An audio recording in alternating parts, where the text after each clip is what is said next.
ವೀಕ್ಷಕರೇ, ಚೀನಾ ಏನು ಮಾಡ್ತಾ ಇದೆ ಅಂದರೆ ತೈವಾನ್ ಸುತ್ತಮುತ್ತ ತನ್ನ ಸಮರಾಭ್ಯಾಸವನ್ನು ತೀವ್ರಗೊಳಿಸಿದೆ.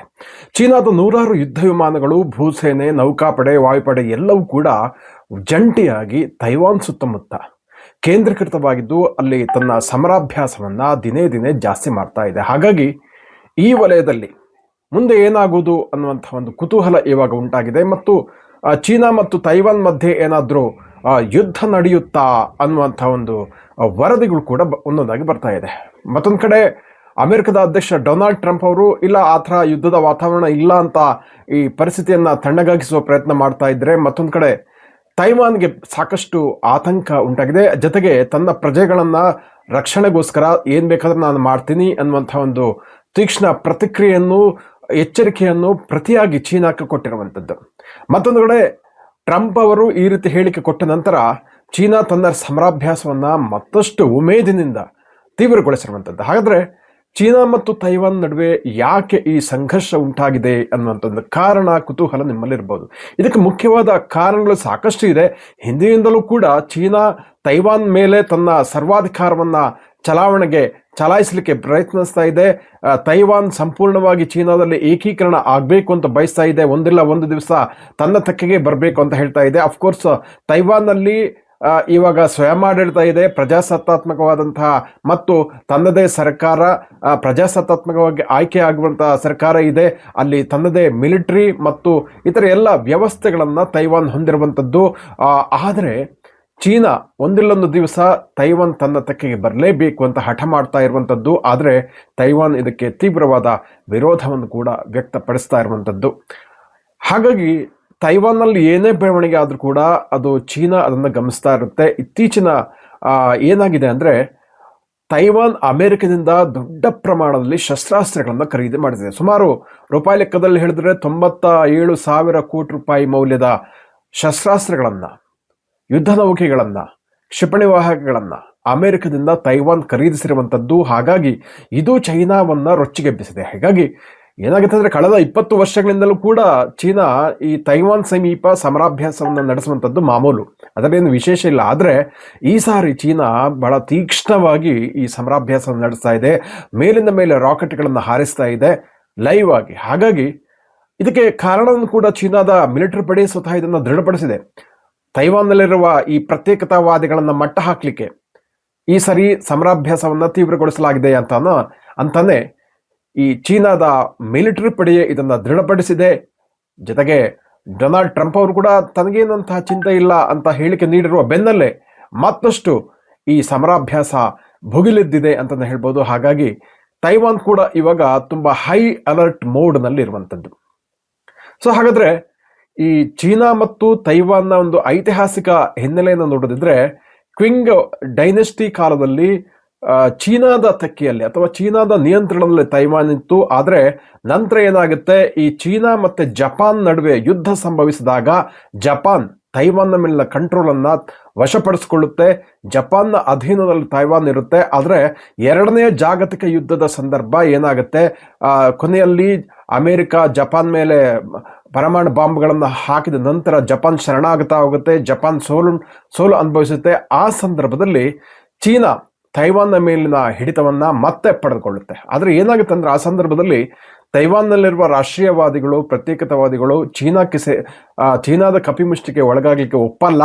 ಈ ಚೀನಾದ ಕಮ್ಯುನಿಸ್ಟ್ವಾದಿಗಳಿಗೂ ಮತ್ತು ತೈವಾನ್ನ ಮೂಲದ ರಾಷ್ಟ್ರೀಯವಾದಿಗಳಿಗೂ ಬಹಳ ಸಂಘರ್ಷ ಉಂಟಾಗುತ್ತೆ. ಅಲ್ಲಿ ನಾಗರಿಕ ದಂಗೆ ಉಂಟಾಗುತ್ತೆ. ಚೀನಾದಿಂದ ಅನೇಕ ಮಂದಿ ರಾಷ್ಟ್ರೀಯವಾದಿಗಳನ್ನು, ತೈವಾನ್ ಸಪೋರ್ಟರ್ಸನ್ನು ತೈವಾನ್ಗೆ ಗಡೀಪಾರು ಮಾಡಲಾಗುತ್ತೆ. ಹಾಗಾಗಿ ಜೊತೆಗೆ ಆ ಸಂದರ್ಭದಲ್ಲಿ ತೈವಾನ್ಗೆ ಸ್ವಯಮಾಡಳಿತವನ್ನು ಕೂಡ, ಸ್ವಾಯತ್ತತೆಯನ್ನು ಕೂಡ ನೀಡಲಾಗುತ್ತೆ. ತದನಂತರ ತೈವಾನ್ ತನ್ನದೇ ಮಿಲಿಟರಿಯನ್ನು, ಪ್ರಜಾಸತ್ತಾತ್ಮಕ ವ್ಯವಸ್ಥೆಯನ್ನು ಅಳವಡಿಸಿಕೊಂಡು ಆಡಳಿತ ನಡೆಸ್ತಾ ಇರುತ್ತೆ. ಅದು ಚೀನಾದ ಜೊತೆಗೆ ವಿಲೀನ ಆಗಲಿಕ್ಕೆ ಅಥವಾ ಏಕೀಕರಣ ಆಗಲಿಕ್ಕೆ ಒಪ್ಪಲ್ಲ.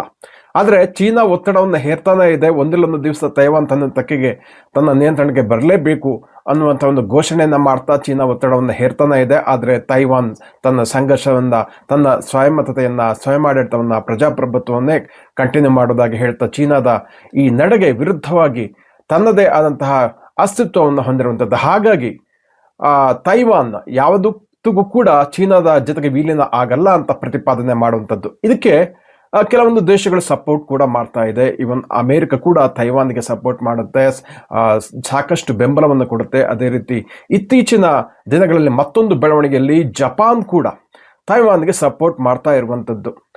ಸೊ ಜಪಾನ್ನ ಪ್ರಧಾನಿ ಏನು ಹೇಳಿದ್ದಾರೆ, ಇತ್ತೀಚೆಗೊಂದು ಕಳೆದ ನವೆಂಬರ್ನಲ್ಲಿ ನೀಡಿದ ಹೇಳಿಕೆಯೊಂದರಲ್ಲಿ, ಒಂದು ವೇಳೆ ಚೀನಾ ಮತ್ತು ತೈವಾನ್ ಮಧ್ಯೆ ಸಂಘರ್ಷ ತೀವ್ರ ಆದರೆ ತಾನು ಮಿಲಿಟರಿ ಮಧ್ಯಪ್ರವೇಶ ಮಾಡುವುದಾಗಿ ಹೇಳಿದೆ. ಅಂದರೆ ತನ್ನ ಸೇನೆಯನ್ನು ತೈವಾನ್ಗೆ ಕಳಿಸುವುದಾಗಿ ಜಪಾನ್ ಹೇಳಿರುವಂಥದ್ದು. ಇದರ ಪರಿಣಾಮವಾಗಿ ಜಪಾನ್ ಮತ್ತು ಚೀನಾ ಮಧ್ಯೆ ಒಂದು ಸಂಬಂಧ ವಿರಸ ಆಗಿರುವಂಥದ್ದು, ಸಂಬಂಧ ಹದಗೆಟ್ಟಿರುವಂಥದ್ದು, ತೀಕ್ಷ್ಣ ಆರೋಪ ಮತ್ತು ಪ್ರತ್ಯಾರೋಪಗಳು ಇತ್ತೀಚೆಗೆ ನಡೆದಿರುವಂಥದ್ದು. ಹೀಗಾಗಿ ತೈವಾನ್ ಸಂಘರ್ಷ ಇವಾಗ ಮತ್ತೊಮ್ಮೆ ಈ ಏಷ್ಯಾ ವಲಯದಲ್ಲಿ ಬಹಳ ತಾರಕಕ್ಕೇರಿದೆ. ಚೈನಾ ಮತ್ತು ತೈವಾನ್ ನಡುವಿನ ಸಂಘರ್ಷ ಮುಂದಿನ ದಿವಸಗಳಲ್ಲಿ ಯಾವ ಸ್ವರೂಪಕ್ಕೆ ತಿರುಗುತ್ತೆ ಅಂತ ಹೇಳೋದು ಸ್ವಲ್ಪ ಕಷ್ಟ ಅಂತಾನೆ ಹೇಳ್ಬೋದು. ಆದರೆ ಈ ಸಂಘರ್ಷವನ್ನು ತಣ್ಣಗಾಗಿಸ್ಲಿಕ್ಕೆ ಮತ್ತು ತನ್ನ ಶಸ್ತ್ರಾಸ್ತ್ರಗಳನ್ನು ಪೂರೈಸಿ ಸಾಕಷ್ಟು ಲಾಭ ಮಾಡಿಕೊಳ್ಳಿಕ್ಕೆ ಮತ್ತೊಂದು ಕಡೆ ಅಮೆರಿಕ ಕೂಡ, ಮುಖ್ಯವಾಗಿ ಡೊನಾಲ್ಡ್ ಟ್ರಂಪ್ ಅವರು ಪ್ರಯತ್ನ ಮಾಡ್ತಾ ಇದ್ದಾರೆ.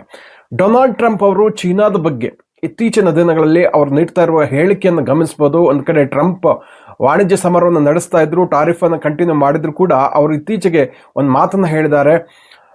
ಚೀನಾ ಜೊತೆಗೆ ಒಳ್ಳೆ ಸಂಬಂಧ ಇಡಬೇಕು ಅಂತಲೇ ನನ್ನ ಆಸೆ, ಆದರೆ ಈ ಹಿಂದಿನ ಅಧ್ಯಕ್ಷರುಗಳು ಅಷ್ಟೊಂದು ಸ್ಮಾರ್ಟ್ ಆಗಿರಲಿಲ್ಲ, ಹಾಗಾಗಿ ಚೀನಾದ ಮತ್ತು ಅಮೆರಿಕದ ಮಧ್ಯೆ ಸಂಬಂಧ ಹಾಳಾಗಿತ್ತು. ಆದರೆ ನಾನು ಅದನ್ನು ಸುಧಾರಿಸಲಿಕ್ಕೆ ಬಯಸ್ತೀನಿ. ಚೀನಾ ರಷ್ಯಾದಿಂದ ಆಯಿಲ್ ಅಥವಾ ಕಚ್ಚಾ ತೈಲವನ್ನು ಹೆಚ್ಚು ಖರೀದಿ ಮಾಡುತ್ತೆ ಎನ್ನುವ ಕಾರಣಕ್ಕೋಸ್ಕರ ಚೀನಾದ ವಿರುದ್ಧ ಅಂತ ದೊಡ್ಡ ಹೊಸ ನಿರ್ಬಂಧಗಳನ್ನು ಏನಾದರೂ ಹೇರ್ತೀರಾ ಅನ್ನುವಂಥ ಒಂದು ಪ್ರಶ್ನೆಗೆ ಸುದ್ದಿಗಾರರು ಕೇಳಿದಾಗ ಟ್ರಂಪ್ ಅವರು ಹೇಳ್ತಾರೆ, ಇಲ್ಲ, ಆ ಥರ ಒಂದು ಆಲೋಚನೆ ಇಲ್ಲ. ಆ್ಯಕ್ಚುಲಿ ನಾನು ಚೀನಾದ ಅಧ್ಯಕ್ಷರಾದಂತಹ ಕ್ಸಿ ಜಿನ್ಪಿಂಗ್ ಜೊತೆ ಉತ್ತಮ ಸಂಬಂಧವನ್ನು ಕೂಡ ಹೊಂದಿದ್ದೀನಿ, ಅದು ಕಂಟಿನ್ಯೂ ಆಗುತ್ತೆ ಅಂತಲೂ ಅವರು ಹೇಳಿದರು. ಅಂದರೆ ಅವರು ವ್ಯಾವಹಾರಿಕವಾಗಿ ಆಗತಕ್ಕಂಥ ಲಾಭಗಳನ್ನು ನೋಡ್ತಾ ಇದ್ದಾರೆ ಹೊರತು ಅದಕ್ಕಿಂತ ಹೆಚ್ಚೇನೂ ಇಲ್ಲ ಅನ್ನುವಂಥ ಒಂದು ಸಂದೇಶವನ್ನು ನೀಡಿದ್ದಾರೆ. ಆದರೆ ಅಫ್ಕೋರ್ಸ್ ಚೀನಾ ಕೂಡ ಸಾಕಷ್ಟು ಎಚ್ಚರಿಕೆಯಿಂದ ಅಮೆರಿಕ ಜೊತೆಗಿನ ನಂಟನ್ನು ಗಮನಿಸ್ತಾ ಇದೆ. ತೀರಾ ಅಗ್ರೆಸಿವ್ ಆಗಿ ಸದ್ಯಕ್ಕೆ ಹೋಗ್ತಾ ಇಲ್ಲ. ಯಾಕಂತಂದರೆ ಉಭಯ ದೇಶಗಳು ಕೂಡ ಪರಸ್ಪರ ಕೊಡುಕೊಳ್ಳುವಿಕೆಯ ವ್ಯಾಪಾರಗಳು ಸಾಕಷ್ಟು ಇರೋದ್ರಿಂದ ಚೀನಾದಿಂದ ಅನೇಕ ವಸ್ತುಗಳು ಅಮೆರಿಕಕ್ಕೆ ಎಕ್ಸ್ಪೋರ್ಟ್ ಆಗುತ್ತೆ. ಚೀನಾದ ಅಗ್ಗದ ವಸ್ತುಗಳ ಅಗತ್ಯ ಅಮೆರಿಕಕ್ಕೂ ಕೂಡ ಇದೆ. ಹಾಗಾಗಿ ಉಭಯ ದೇಶಗಳು ಕೂಡ ವ್ಯಾಪಾರ ವಾಣಿಜ್ಯ ಸಂಬಂಧಗಳು ಬಹಳ ಮಹತ್ವದ್ದಾಗಿರುತ್ತೆ. ಆದರೆ ಅಟ್ ದ ಸೇಮ್ ಟೈಮ್ ಚೀನಾದ ಬೆಳವಣಿಗೆ ಈಗ ಬಹಳ ತೀವ್ರಗತಿಯಲ್ಲಿ ಆಗ್ತಾ ಇರೋದ್ರಿಂದ ಅದನ್ನು ಹೇಗೆ ಕಟ್ಟಿ ಹಾಕುವುದು ಅನ್ನುವಂಥ ಆಲೋಚನೆಯನ್ನು ಅಮೆರಿಕ ಯಾವತ್ತೂ ಕೂಡ ಮಾಡ್ತಾನೆ ಇರುತ್ತೆ. ಹಾಗಾಗಿ ಎರಡು ಬಲಾಢ್ಯ ಮದ ಗಜಗಳ ನಡುವಣ ಹಣಾಹಣಿ ಅಥವಾ ಪೈಪೋಟಿ ಅಂತಾನೆ ಇದನ್ನ ಕರಿಬಹುದು ಅಂತ ರಾಜತಾಂತ್ರಿಕ ತಜ್ಞರು, ವಿದೇಶಾಂಗ ತಜ್ಞರು ಹೇಳ್ತಾ ಇರುವಂಥದ್ದು.